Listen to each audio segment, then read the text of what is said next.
కోర్బా అంటేనే మైనింగ్కి సంబంధించింది. త్రూఅవుట్స్ Asia కాంటినెంట్లోనే second largest mining అయితే ఇక్కడే ఉందన్నమాట.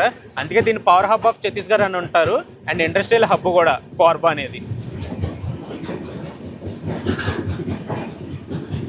మనందరికీ ఎంత ఇష్టమైన తిరుమల ఎక్స్ప్రెస్ కోర్బా ఎక్స్ప్రెస్తో రేక్ షేర్ అయితే అవుతుంది. తిరుమల ఎక్స్ప్రెస్ విశాఖపట్నంకి వస్తుంది కదా 11:30కి.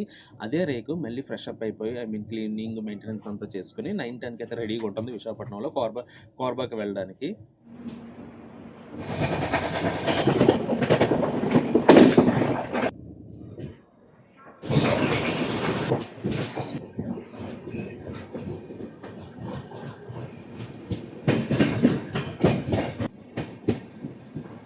ట్రైన్ డీటెయిల్స్ కానీ చూసుకుంటే ఈ ట్రైన్ నెంబర్ వచ్చేసరికి 18518 అనమాట. ఇది రెగ్యులర్గా రన్నింగ్ అయ్యే ట్రైన్ అనమాట. విశాఖపట్నంలో నైట్ 9-10కి అయితే రెడీగా ఉంటుంది కోర్బా వెళ్ళడానికి. అండ్ కోర్బా వచ్చేసరికి నెక్స్ట్ డే 11:15కి అయితే చేరుకుంటుంది అనమాట. అండ్ మెయిన్ స్టేషన్స్ కానీ చూసుకుంటే విశాఖపట్నం తర్వాత విజయనగరం, బొబ్బిలి, పార్వతీపురం టౌన్, రాయగడ, టెట్లగార్ జంక్షన్, రాయ్పూర్, బిలాస్పూర్, చంపా జంక్షన్ అండ్ కోర్బా. అండ్ ఈ ట్రైన్ సంబంధించి ఫుల్ జర్నీ బ్లాగ్ మన ఛానల్లో ఉంటుంది, ఒకసారి చెక్ చేయండి.